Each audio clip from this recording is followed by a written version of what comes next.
Welcome back to the Roads to Wealth podcast. I'm your host, Josh Rhodes. Today's guest, I am extremely excited to chat with, one that I actually ended up opening the doors or opening up my social media pages to get some input from the audience or from the followers. I really appreciate all the responses, most of which came through the email at that info@Roads to Wealth. You guys really, y'all set me up for this one. Today's guest, he actually studied economics at the University of Miami. While there, he picked up a job at Northwestern Mutual where he finds his love of working with families and helping them build healthy and wealthy futures. He goes on to Duke Law School to get his master's degree in tax law at NYU. Upon graduation, it takes him several years as he tunes his skill set at Deloitte, goes on to a nonprofit for a couple years, all of which continuing to pursue that passion he has of working with others. During this time, he ends up becoming a certified mediator, and this puts him in a really, really unique situation or background, right? Mediator, financial advisor, former tax lawyer. It's just perfectly positioned him for this new role he has, or he is sort of invented as this couples financial counselor. Today, he provides individually crafted trainings and counselings to couples based on their sort of situations and money scripts. I'm not going to make you guys wait any longer. Today's guest, Adam Kol, extremely excited to have him on. Let's get right to it. It's the road to the wealth. I do it for health. For my kids and my spouse. Financially sound. You're the bad dad. Adam, here we are, man. Good morning. And Good morning. I really, really appreciate you doing this. Thanks for having me. Yeah. Actually, when we met offline a couple of weeks back, I was really excited about the conversation. I then posted on several of my social media accounts. I'm getting ready to meet with a couples financial counselor. Obviously, I've got questions of my own, but I'm sure this is going to be a sensitive or interesting topic for a lot of the followers. If you have any questions, please reach out. I had dozens of questions submitted, which is only built for excitement here. Yeah, it's been awesome, man. So yeah, in my one of the first episodes I released on the podcast with Dr. Brad Klontz, who I think you're familiar with, we talked about how 80% of Americans list money or finances as their number one stressor. And then when you and I had our conversation, right at the top of our call when we first met, you mentioned that financial stress is the number one cause of divorce. And there's definitely synergy. There's a parallel, there's a line to draw here. And my goal for today is to really drill into this. And money stress is one of the not only big cause of stress for individuals, but also in relationships. And as you said, that can be one of the top causes of divorce, and depending on which study you read. And it's really an incredible thing. I mean, and this is not just families living in poverty. This is people with all kinds of income streams that money is a tense topic and can cause splits and divorces. Yeah. And my plan here, man, I'm going to try to sort of weave in some of the questions without using names that the followers have submitted, while maybe extracting some of your expertise. And before I do any of that at all, I'd like to maybe just do the broad stroke here and maybe you get us caught up to speed as to who you are, how you've gotten here, just kind of your journey, if you will. Yeah, absolutely. So as you mentioned before, I'm a couples financial counselor, and my job is to help couples have healthy conversations about money and get on the same page and then build and execute financial plans. And it's really my belief that this is an area where we can grow even closer with our partner if we're taking the right steps. And I get it. I've been there. It can be a difficult topic to discuss.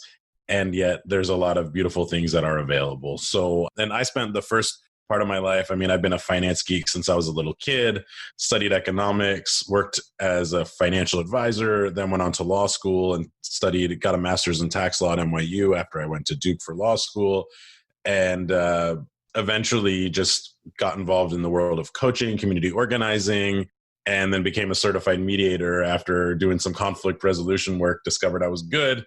And then I was like, you know what? There's not too many finance people who have the expertise on the human side of things, and not too many people who work on the human side of things who have the financial expertise. So, and let me see what I can do, bringing these two together. And it's been a wonderful journey. I've gotten just phenomenal results for my clients, all kinds, including coming back from the verge of divorce to being best friends while paying off tons of debt and things like that. So yeah, that was going to be the sort of the layered question I asked here is, I mean, you have such a unique perspective and your background, tax attorney, you've got the certified mediator, you've got this finance background and how to deal and handle money, gives you a really unique perspective. And so I think where I wanted to start is, what sort of clients are you working with, right? Why would someone hire you or hire a couples financial counselor? yeah, they would hire me because they are in a committed partnership and they are either sharing finances or maybe looking to start sharing finances, right?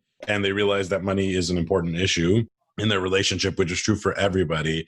And sometimes my clients are in that rough shape where it's just like they're fighting about money constantly. But sometimes they're just in the kind of situation where, look, we don't fight about money. Our relationship's really strong.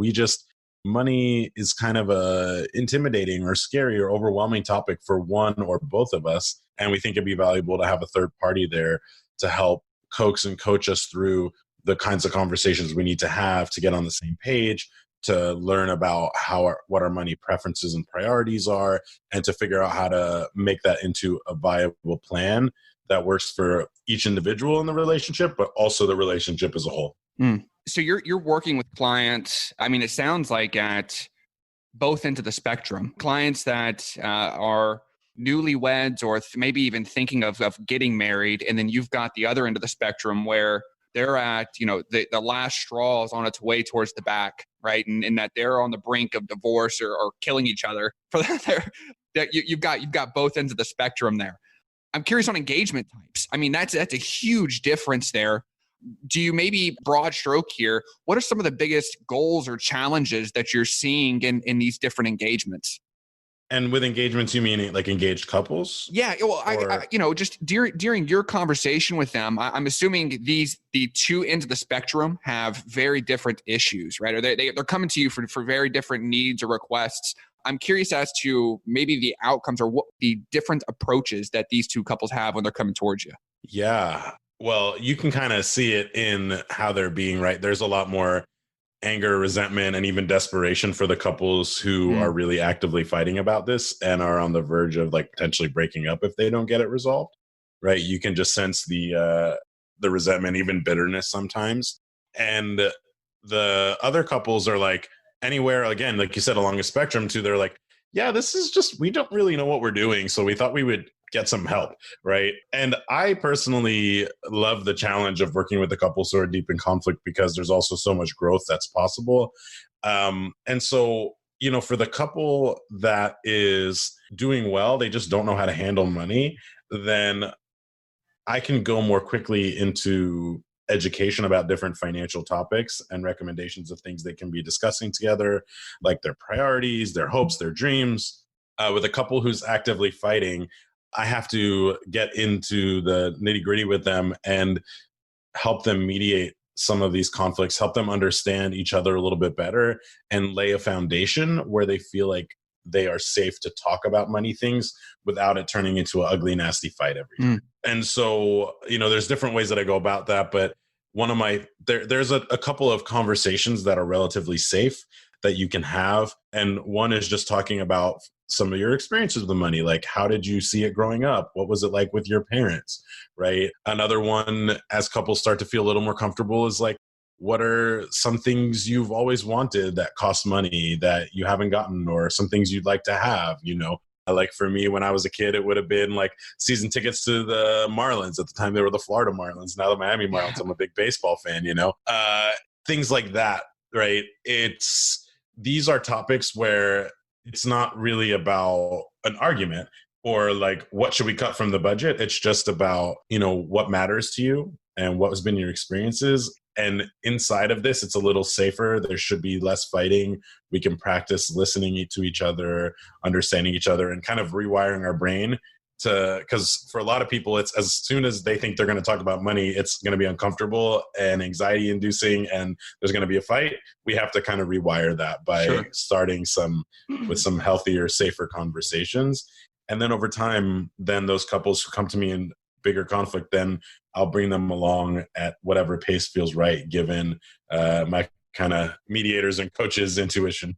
You know, the questions you rattled off there of, how did your parents handle money? And you're kind of looking for that money script that Dr. Klontz talks about. What's something you've always wanted to buy? That's the sort of thing I was looking for there. And that there are questions that could be asked. That when we spoke offline, you talked about one of the tougher questions is when your parents are unable to support themselves any longer, who or how are you going to do that? Who, are you going to fund that? Have they funded that? Are you gonna take on responsibility? Are we gonna put them in a home? There's differences there and vastly. And so I think it's important to maybe not have that all ironed out, but to at least start the conversation. And so I think I appreciate those questions. And I think there's a lot that we can chew on. I mentioned I reached out to my social and to my following here on just what questions they had. If I could boil down everything that I received into sort of 2 bullets, everything that I received from the info at Roads to Wealth. Bullet 1 would be debt, and there are several sort of sub bullets there. And bullet 2 is complications in joining accounts.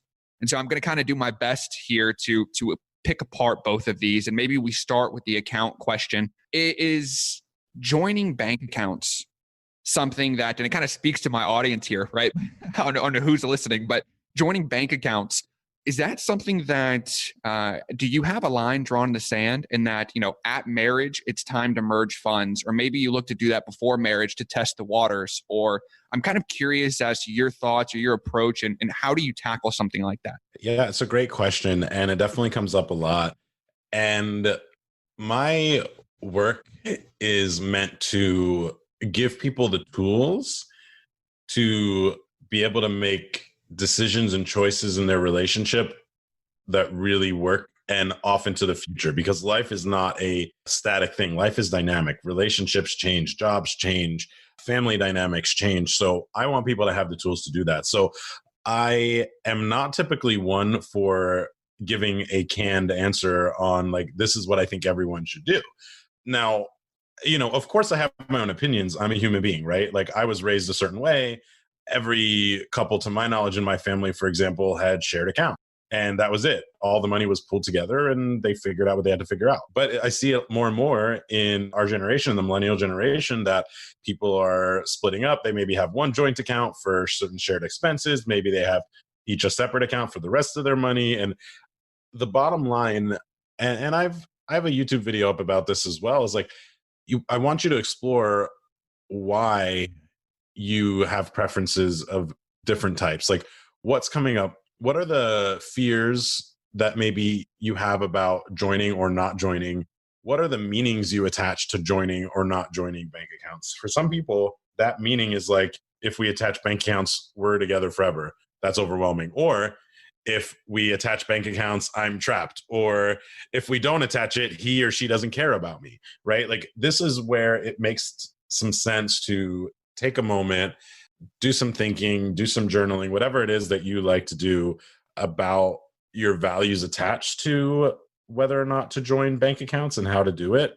And then share these with your partner. Because at the end of the day, what I care about is you come up with an arrangement that works for you and that you are building the capacity to have those conversations, because you might want to have joint accounts now and not later. Who knows, right? Or other difficult decisions may come up. So I am all about like pushing my clients and my audience into the fire themselves and kind of experiencing some of this so they can build the grit that it takes to have these conversations and the toolkit and skills that it has to take these conversations. So at the end of the day, like I said, it's really up to the individual. The important part is if you and your partner both feel good about it, both feel like you understood where the other is coming from and like they understood where you're coming from with your preferences, then whatever logistically you want to do, up to you. And there's plenty of great tools out there for helping you manage money together, whether it's Splitwise, which is a great tool that you can just input transactions and it keeps a running total, rather than having to put everything in Venmo every time you split a dinner or a grocery bill, and then it'll connect with Venmo or PayPal to do a settle up, what they call later, or, all kinds of different tools like Ask Zeta and Honeydew for couples to manage money together. So, there's plenty of logistical tools out there, but the part that's not talked about enough and that I focus on is how to get to the point where you and your partner each feel good about that decision-making process and the ultimate decision. Yeah. And that's got to be each relationship being unique, right? And there's no silver bullet answer like most things I get to talk about on this podcast, but it becomes even more complicated when there's a significant difference in the take home, right? Like then I think it becomes more complicated on both ends, right? The person that makes more that in that relationship, and the person that's making the lesser end, and that, I don't want to take all your money. I don't want to feel like I can't spend this money, right? This is my money now. And on the other end, them feeling like, well, I'm splitting everything that I've earned at this point. And there's a lot that goes into that, right? And so you touched on this a second. I was going to see, have you heard of or kind of get your take on having sort of this three-way split, in that there's yours, mine, and ours? And have you seen that approach? And does it cause more conflict than good, right? Because on paper, it sounds interesting. We're going to have one mutual account, and all expenses that we share, rent, groceries, things like that, food for the dog, whatever that is, that comes from one account. And then all leftover money, disposable income, goes into your own bucket. And if you spend that on shoes or you invest it in the market, it's totally up to you. It sounds like you've seen that approach and you're open to I feel your answer here is going to kind of be whatever works best for the relationship. Have you seen that? Are there pros, cons to maybe talk through, or issues you've seen? Yeah, great question. It is the most common thing that I'm seeing, especially with unmarried couples, but even with married couples as well. I think the pros are that it creates a sense of autonomy for each person, right? And again, this is where it's important to explore why, right? Is it because you value your autonomy, or is it because you're scared of commitment, for example? And if you're scared of commitment with that particular person, maybe you don't trust them. Well, what's going on there? Right? Let's talk about that trust gap that's happening. The cons of that approach are more on the emotional side than anything, that the person could feel, one of the partners could feel left out, like that they don't matter as much. And that's why you're splitting up. You don't trust them, things like that. And then logistically, when it comes to certain things like vacations, you may still bump up against, like, if one person earns twice as much as the other, well, I'd really love to go skiing in the Poconos. I don't even know if Poconos is a snowy place. It sounded right. Sounded good, right? I know. I don't know. I've never been skiing.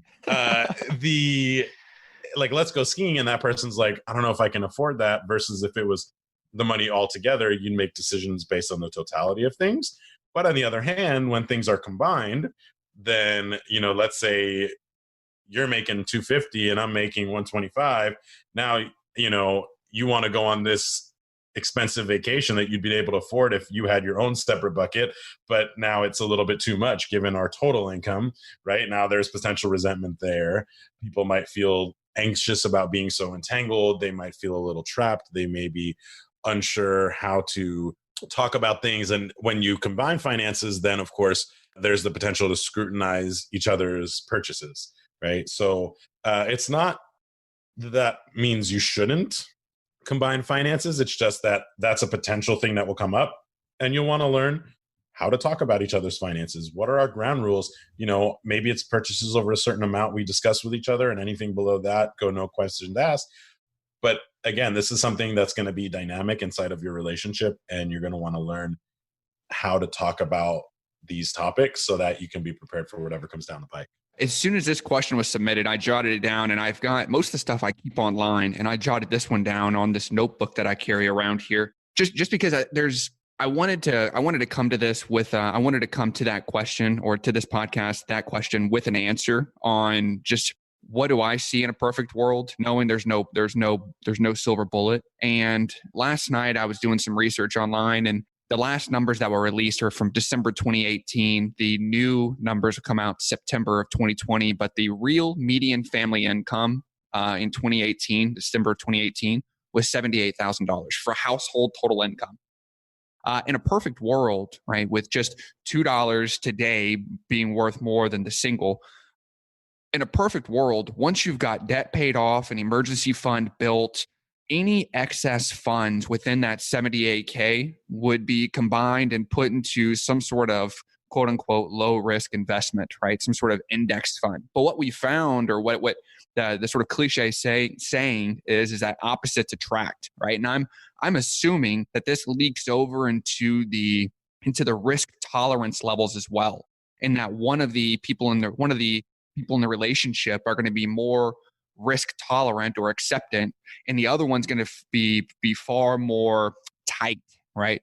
And so my question, and maybe we kind of talk through an example here, is how do couples handle something like this, and that there are two very different tolerances, right? And maybe the answer is, well, you split funds. But in a perfect world, you want to put all of your money that you possibly can to make it grow, right? And so let's kind of talk through this example, in that maybe one wants to combine all money, right, all excess funds, and put it into an index fund or put it into some sort of retirement account, right? Let's max out our 401ks this year.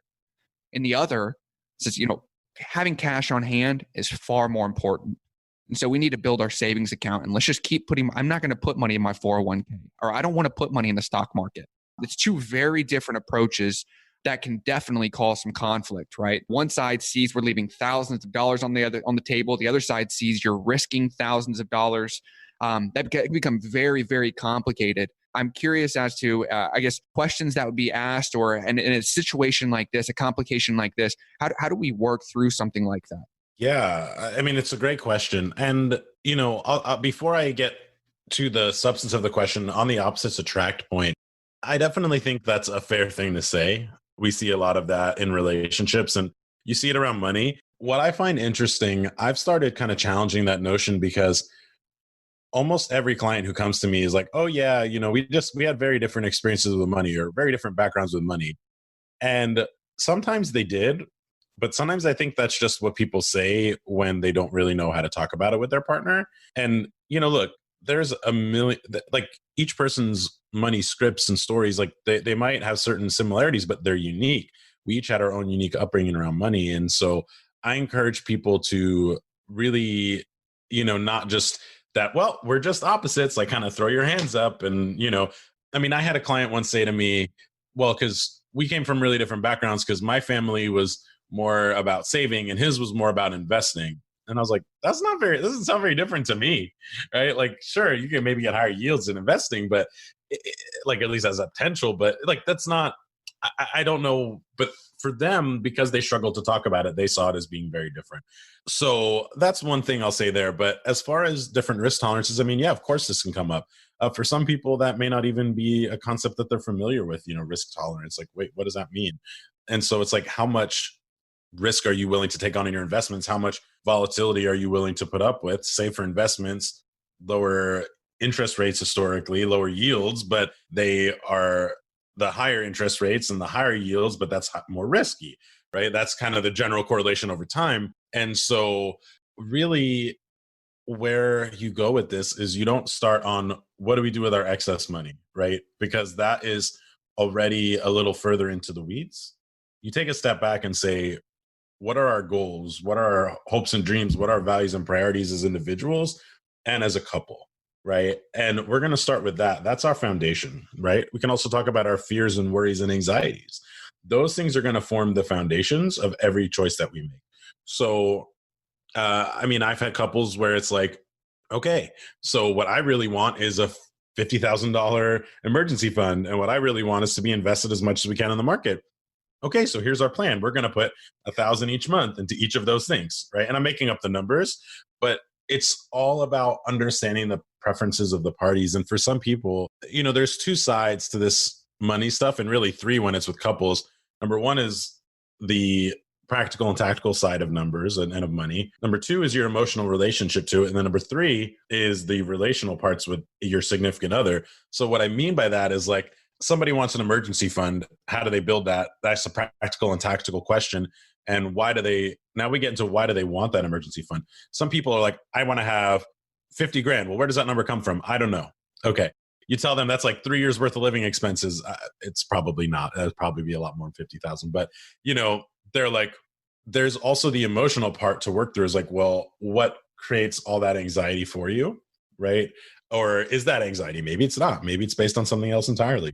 And if it's anxiety, can we look at that? And there might be a way to resolve that so you don't necessarily feel as pressed to have 3 years worth of living expenses in the account. Maybe we can get it up to 1 year, and then we can start splitting between the investments and the savings account, right?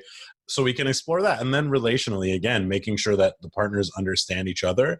From the partner who wants to be more, let's say, invested in the market, that the partner, when you look at your partner who is like, oh, I want to have 3 years worth of living expenses. And most people don't want that, but I'm just using it as an extreme example. They might be like, oh, why does this person, like, they're crazy and they don't care and we're going to not be able to go for retirement. And, that's not really what's going on, right? That person has their own hopes and dreams and fears and worries. And having that amount of money set aside represents something to them, or they think it'll bring them a certain kind of comfort or feeling. And that's really what they're after. And same for the person who wants to invest in the market. They have certain goals and dreams, and maybe it's really important for them to maximize returns. That's the kind of mindset they bring, and they're a little bit more logical, rational kind of minded in that way. And so for them, like, now they're feeling like, what the heck, are we not compatible or whatever? All kinds of feelings on both sides, both parties, right? It's going to benefit you if you understand each other. And so for the partner, let's say, who wants more in the emergency fund, the partner wants to invest in the market. It's not that they don't care about you or that they don't care about your relationship or your sanity. It's that they're probably, like I said, trying to just maximize returns. They're trying to maybe be able to retire sooner or whatever. But you're only going to know these things if you come together and talk about it. If you don't, you're left to your own devices to imagine why. And unfortunately, we tend to assume other people are just doing it to be a jerk. Yeah, right. But that's not necessarily the case. Yeah. What I love about, and you've done this a handful of times now, is on the issue or on the topic, the bullet that's been bubbled up here, rather than tackling it head on, we're sort of backtracking and unpacking what are we really saying here, and what the pain point that you're talking about is not the pain point, but it's the outcome or the output of the pain point. And so you're backtracking, and I've referenced this a couple of times, but man, there's so much synergy between you two.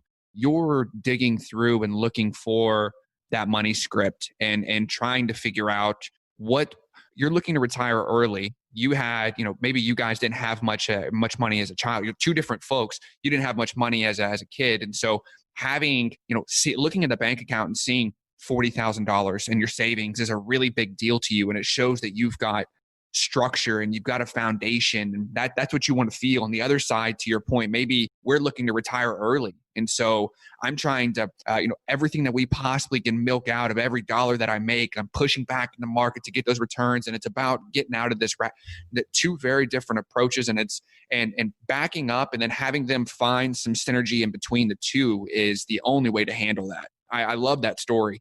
If I could I guess maybe shift gears, and I mentioned of the dozens of questions I saw, there's really two topics. One, this bank account question, which I feel we were able to somewhat tackle. The second is debt. And this, for individuals and for couples, debt is it's got to be the number one pain point, right? It's such a sensitive topic and issue.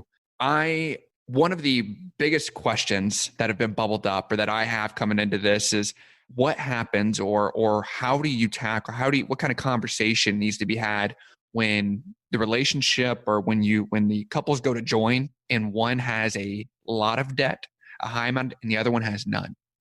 And so at that point, does that becomes our debt, right? And we're both consuming that or that. And so there's, again, lots of emotions. There's lots of complications there and conversations to be had, and can definitely cause some friction or tension in a relationship, right?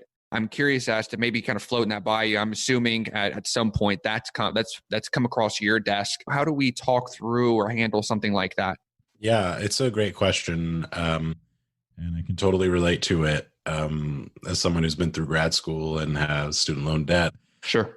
And it's not an easy topic, right? Mm-hmm. It's one that I recommend to get to after you've laid some of the foundation of trust and having healthy money conversations. And like you said, approaching it with that sensitivity is important. Now, there are legally some things you could explore doing to, like, for example, maybe looking into prenuptial agreement to protect certain kinds of things as far as the debt is concerned. And there are folks out there who are experts on things like student loan debt. Consumer debt may be a different conversation. I don't know quite as much about how that's treated when couples get married. But yeah, either way, the first thing I would say for the person who has the debt is to lean into the feelings that come up around it.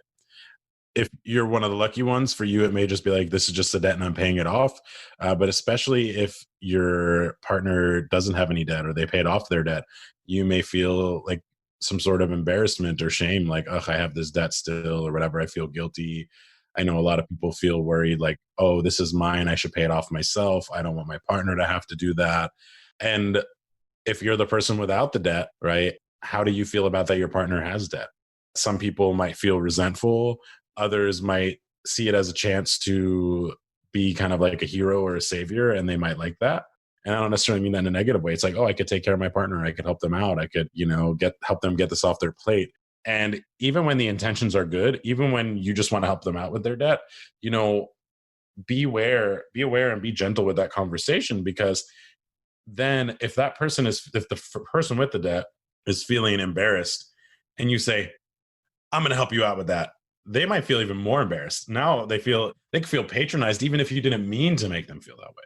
Right. So this is one where, this may have been implied by what I've been saying before, but there's a lot of value in just listening the first time or two. Like, hey, how do you feel about your debt? And you listen to what they have to say. Don't say, well, then I can do this, or let's do this, or hold that. There'll always be time for that. Right. These debts, if they're student loan debts or significant consumer debts, we're talking about years to pay them off. So waiting a couple of days or a couple of weeks is not typically going to hurt you much. But to be able to talk to them about it and get them opening up and feeling safe and comfortable, and the same for you, right? Rather than jumping straight into what we're going to do about it, because this is an area where, like you said, there's so much sensitivity. And the thing is, some people struggle to say no or struggle to say yes or whatever. And if they end up down a path that feels uncomfortable, remember, this is the kind of thing that looms over one's head like all the time. You're making a debt payment every month, if not more often. And so it can really weigh on you. So if there's embarrassment or guilt or you feel resentful, like those things can wear on a relationship over time. And listen, I'm not saying that those emotions are totally unavoidable or that if they happen, it's like a death knell or something, but it's just to mitigate what you can on the front end so that the arrangement you choose can feel good for both parties, or as good as it can. And then just be checking in periodically, right? How are we feeling about what we're doing? Any concerns coming up, anything bubbling up? Do we need to adjust this in any way? And hopefully you can find that sweet spot where this is one of the toughest conversations, and it's very much a blend of the emotional pieces about it as well as the tactical and practical pieces. Because look, let me be realistic, right? If one partner has $200,000 of debt, the other has none, and the partner with none is making $500,000 a year, and the one with all the debt's making $100,000 a year, if you're committed to a life together, there are benefits to helping them pay off that debt, and you could afford it, right? So it's not that I'm saying don't do it or do it. I'm just saying to be patient, be kind about this stuff. It's a difficult topic for people on both sides of it, whether you're the person with more debt or less. And folded into this all, right, is, do you want to have a family, right? Do you want to own a home? What lifestyle do you want? Are you interested in starting a business? If so, what kind? Are you done with school, or do you want to go back to school, right? We may not know all those answers. We can at least share where we're at and make our best plan based on that, right? Like if you want to have kids, that impacts your finances a certain way, right? You might want to start saving up some money, or for a house, you're going to want to save for down payment. So maybe we don't stress to pay off the debt as quickly, and we focus on setting aside an emergency fund or a down payment fund for a house, right? So it's important to have these conversations, and there's no perfect order to have them in, but just making sure that you're in communication with your partner, especially the more serious things get, that you're talking about these kinds of topics, is going to save you a lot of potential heartache down the road, and hopefully will bring you a lot closer. Yeah. One of the, as you're talking through there, one of the things that I jotted down, and it's it's an obvious point, but as you're talking through it, this can't happen in one conversation, right? You made the point there of float the question out and chew on the answer. And even if that means think about what they said for weeks, right? Think about it for 2-3 weeks. It's not going to kill you, right? That's going to stay. That's not going anywhere. So think about the answer and think about the feedback and really give it some, not only what was said, but how it was said and where is it coming from, and really digging into that, because it is, I was blessed with the opportunity that football and academics paid for school, right? And so when I got out, I didn't have that. And just as you're talking through debt and some of and I'm reading through these questions, and as you're talking, I feel my hands sweating, like the topic and the emotions that are brought up by covering, $100,000 in debt. There's a lot of baggage attached to that, and the conversation, it's so layered, and there's a lot to unpack. So I like the idea of really taking your time and biting little pieces off and chipping away at that. I did jot down, and you said it there at the end, and that if you are taking on a lifelong partner and you're taking on a lifelong relationship, that sucks. And if you can put 2 streams of income towards that and become debt free as a unit, obviously, to echo myself, there's no silver bullet, but I think all would recommend getting out of debt. And so if you found that true lifelong partner, and there's conversations that need to be had and all that, I think there's something to be said about being debt free, right? And doing that cheer. Absolutely. It's a worthy goal. And, again, in balance with everything else, right? Like looking at the pros and cons of it, right? Like the cons that you maybe have less liquidity or less access capital, but the pros being that you're going to then be able to access maybe more loans or a mortgage more easily, the peace of mind that comes along with it, right? Of course, paying off debt also increases your net worth just as much as adding to your 401k does, right? At least in the immediate term. So this is absolutely a really challenging and important topic to discuss.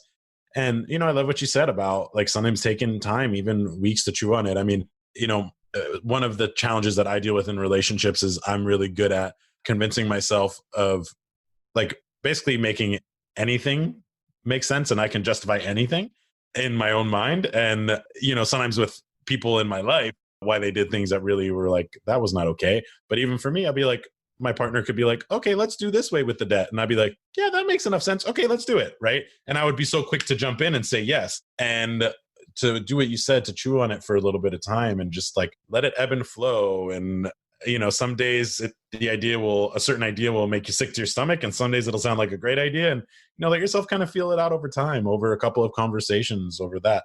You don't have to rush, especially if this is a lifelong partner, someone you view that way. Take your time to try and get it as close to right as you can. Yeah. I have and we've stayed on we've kind of hovered this line of emotional, practical, tactical piece. I do have one that's truly practical and tactical. And it's that, of once debt has been paid off, your emergency fund has been built, I guess, do you have a suggestion or criteria around how to best maximize this disposable income? And where I'm headed with this is, does it make more sense for both individuals from the couple? Does it make sense for both partners to be investing in their 401k, HSA, Roth individually? Should one person be maxing out their 401k, one person be maxing out their IRA to try to diversify, healthcare being, or the HSA being healthcare specific? You can invest it. You can actually pull it out after you retire, after 65.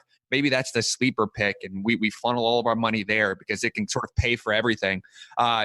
What's your thought on cash flow or how to deal with something like that? Do you have any insight there? Sure. Well, first thing I'll say is, I'm not an investment advisor of any sort. So, just sharing some general thoughts and ideas, and of course, consult with your financial advisor or financial planner as needed. But yeah, I think you brought up a lot of different options.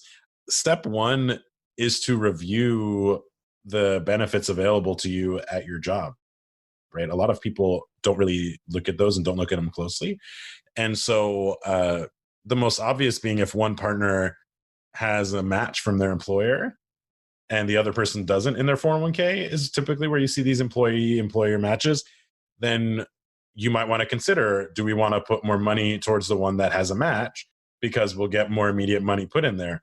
Now, on the other hand, right, this is where you may want to take account of how comfortable do you feel? Like, is there a prenuptial agreement? Like, what's happening here, right? Because if you put all the money into partner A's account because she gets an employer match or her employer matches and partner B, his doesn't, and then they split up, partner A's got all this money, right? Like, and there are going to be the state laws that determine how that's all split.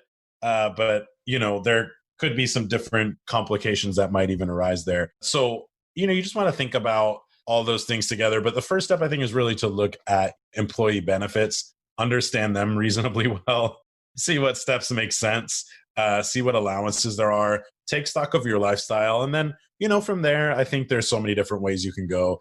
I mean, I'm more of a traditionalist. And so I'm more of like a index funds kind of guy. But, I know a lot of people who've done very well with different kinds of investments. They like to leverage their capital and put it into real estate and get rent and build equity and all of that. And, I'm not an expert on any of those things. Certainly they seem intriguing when they talk about them, but of course, each person has to do their own research. And I mean, generally speaking, I'm a fan of, unless someone has expertise in an area, keep it simple. And so that's why I don't have expertise in these areas. So I keep it simple. I put it in index funds. I love it. By and large, and see where it goes. Yeah, I love it. And I think the practical or the logical next step there of sit down, look at the two benefits that the company offers and the differences between them, and find a way to maximize the input and obviously the output. But, who has the bigger company match? And within your 401k,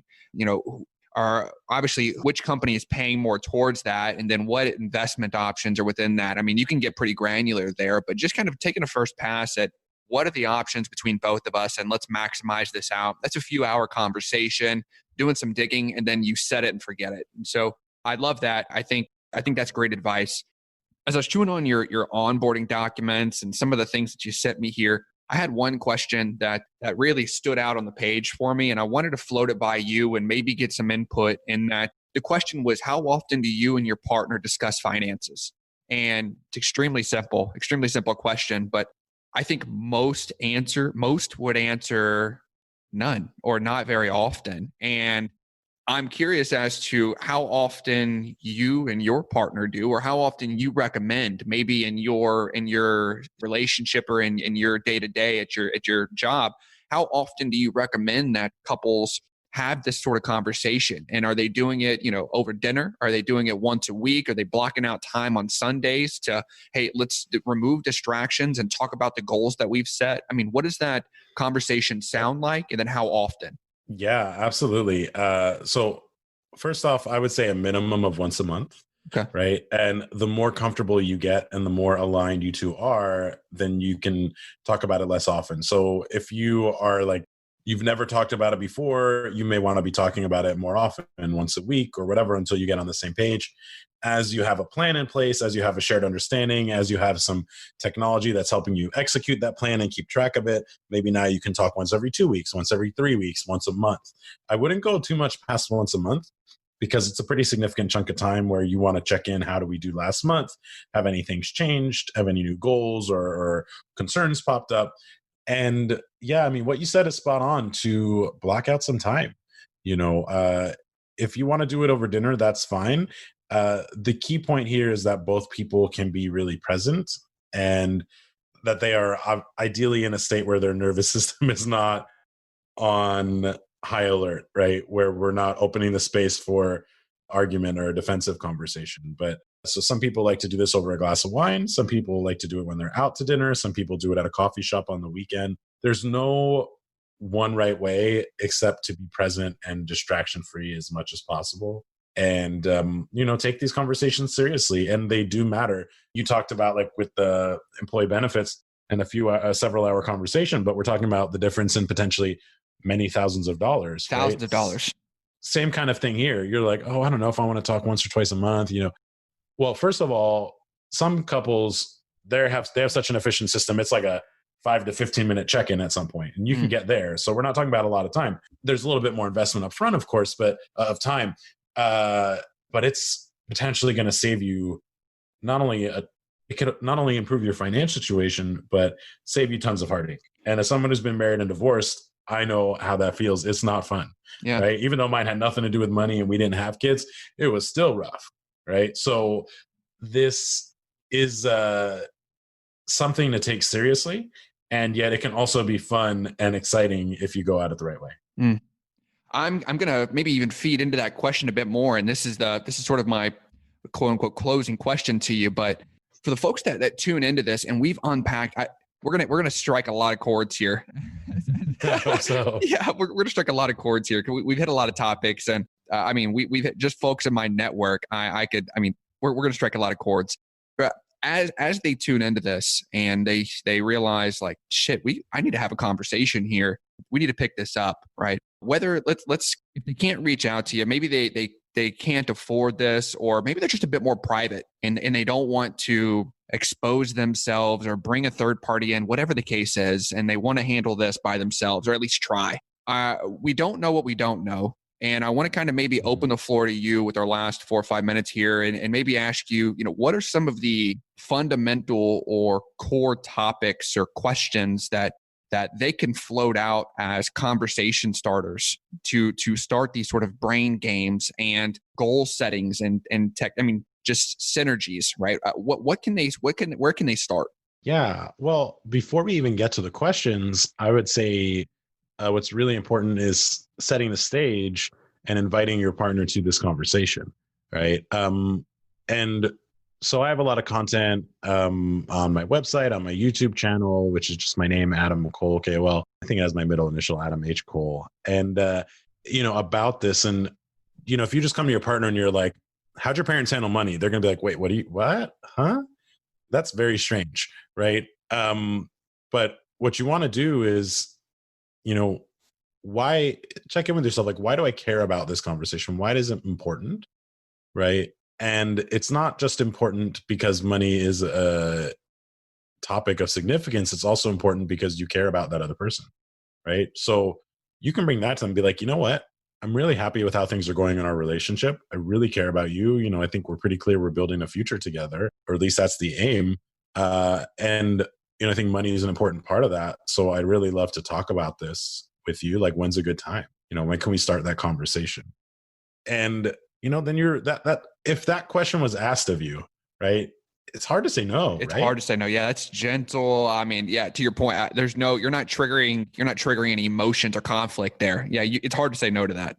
Right. If anything, it's like triggering the positive emotions. The love, like, wow, yeah. This person cares about me, right? Yeah, 100%. And don't get me wrong, your partner may get really anxious because they might be anxious around financial topics and they may be a little weird. But, you can say, we can start off gently. Let's learn about each other's experiences with money. And I think that's always a great question to ask. What was money like for you growing up? Right. And then you can say, what are your worries, fears, anxieties about money? And what are your hopes, dreams, values, priorities about money? Right. Other great questions are like, if money were no object, what's something you'd love to do that you haven't done? Or, right. And or if you want to ask that a different way, what are some things you haven't done because you're worried about what they would cost and the way it might impact your finances, right? And these are all kinds of questions that can help you start understanding your partner, help create a foundation where you can talk about money and it feels okay and safe. And then with that understanding, now when you go sit down and actually talk about something like, what are we going to do do we want joint accounts or not? And if so, how? You have a lot more information to bring to the table. Because you understand your partner, you're going to be able to say fewer things that are hurtful and more things that are helpful, right? And that's just always a great thing to have in your corner. So yeah, I would say those are some of the best questions, right? Hopes and dreams and fears and worries, and then just how they grew up, and then what things they maybe like to do if they had all the money in the world. I love it, man. Adam, bro, I being conscious of your time, man, I know I'm coming up on 60 seconds. For the folks that have tuned in, like what they're hearing, and they're not as private, and they want to find you, connect with you, interact with your content, or maybe connect with you personally, what's the best way they can contact you? Yeah. So If you want to reach out to me directly with a question, you can just email me at Adam, ADAM, at ahkcoaching.com. So A is in aardvark, H is in hippopotamus, K is in kangaroo, and then the word coaching, COACHING.com. So Adam at ahkcoaching.com, or you can go straight to my website, which is ahkcoaching.com. And if you want to hear more content like this, I have a wonderful podcast called The Equal Partners Podcast. And you can find it on all the different platforms and Stitcher and iTunes and Spotify and such. And there we just talk about everything related to relationships and money. And I do, I think, as you alluded to, work one-on-one, or I like to say one-on-two with couples. And you can find out how to reach out to me and contact me either by email or my website, through my website, and happy to chat with you further and see how I can support you, whether it's through some of my free content or maybe through some personalized coaching. Awesome, brother. You absolutely crushed this. I mentioned at the top of the call, Thanks. We, as myself and the following, we had a lot to throw at you, and yeah, man, you did a number with it. So I appreciate you being fluid here. Yeah, I appreciate you being fluid here. I would, I guess, echo you here, in that I would encourage the folks to definitely check out some of the resources and content you have on your website. I've lived on it over the last 7-9 days or so. Check out the Equal Partners podcast. You also, you skipped over this, but I'm not going to go without it. You've got a YouTube page where you've got a lot of educational content. And if you're in the mood, there's some music out there. That's true. Yeah, there's some music out there. I appreciate your time, man. For the listeners, if you guys have any questions, if you need anything from me, if this has sparked any interest, if maybe you want me to bounce anything back off of Adam, please reach out, info@roadstowealth.com. Other than that, you can find everything that you'll need, all the links, topics, everything that you need in the show notes. That's all I've got. I appreciate your time, and stay on that grind. Thank you, Josh. So as I prepared, or I mean, even before then, as I booked this interview and as I prepared for it, I knew we were going to unpack some really sensitive and interesting topics. But I mean, Adam really over-delivered on this one, and I'm extremely grateful for that. I mentioned at the introduction here, I cannot thank you as the listeners enough for submitting your questions and helping me navigate this interview with just effective questions. I'm hopeful that you're able to pull something out of this. I know that I absolutely did. I do have a few big takeaways after re-listening to this that I jotted down, and I wanted to kind of just read through, maybe reinforce them. The first is, in these intense or emotional discussions and conversations, be present and be distraction free. Distractions being any sort of electronic, or unfortunately at times maybe children and the TV, right? Remove yourself from all of that. And he even gives some guidance of maybe get out of the house and go to a restaurant or something like that. I think feeding into that point, my second big takeaway here was a crucial point of, while uncomfortable, simply sitting down and having these conversations can be the difference in tens of thousands of dollars over your lifetime in investment returns, unnecessary spending. There are tons of holes and gaps that you can fill in just developing that sort of monthly cadence, right? I think that's the maximum. He said he would suggest sit down once a month, have a conversation, realign. There's a lot that you can iron out there in that hour or two. Finally, my biggest sort of takeaway here is how we ended the podcast. I would love to know or hear about some of you folks reaching out to Adam and developing a relationship, but obviously we want action items, in him giving us a few questions to sort of serve as a starting block of our own discussions, or for our own sort of dialect with our partners. If money were no object, what is something you'd love to do? I thought that was a great question. Or what are some of the things that you haven't done because you're worried about their cost? I brought up at the beginning of the podcast one that he gave me offline, and I really liked it just because it shows there's so much that you don't know or you don't think about. Who and how are you going to care for your parents when that time comes? Anyway, there's a lot to chew on there. I'd love the feedback, as always, info@Roads to Wealth. I'm extremely grateful for your time, for you giving me your ears. I do have a big ask here before I jump off, in that as I reach out to these bigger guests and I try to pull them on, I'm always asked of the amount of listeners and the reviews, right? So if you have a second, if you could jump into wherever you're listening to this, give me a like, subscribe, ensure that you leave a review. I'd be extremely grateful, as it helps me sort of pull the cream of the crop to the podcast. Other than that, you guys are great. I appreciate you guys joining me on this journey. Reach out if you need anything. Other than that, stay on your grind.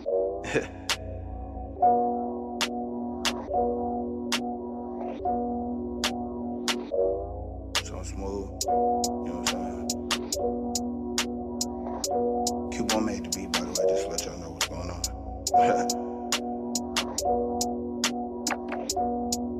Tell them, it's the road to the wealth, yeah. I do it for health, yeah. It's the road to the wealth, yeah. For my kids and my spouse, yeah. It's the road to the wealth. I do it for health, yeah. For my kids and my spouse, yeah. I'm financially sound, yeah. It's the road to the wealth, yeah. I do it for health, yeah. For my kids and my spouse, yeah. I'm financially sound. If life about purpose, it give you something to seek in. I've been setting cash goals, financially speaking. I've been finding blessings through all of these demons. I pray to God, I give you something to reach with. Say I give you something to leave with. This life about goals and achievements. Your eyes on the prize, the hate out your mind, and pray to whatever beliefs in. Teach on the way, know that the beach on the way gotta shine hard, and the teacher's water, know that little seed, they gon' grow tomorrow. So every day gotta come with us. So they give you something to stand on, make the false off when you land raw, make you put some new friends on. It's the road to the wealth, I do it for health, yeah. For my kids and my spouse, yeah. I'm financially sound, it's the road to the wealth, yeah. I do it for health, yeah. For my kids and my spouse, yeah. I'm financially sound.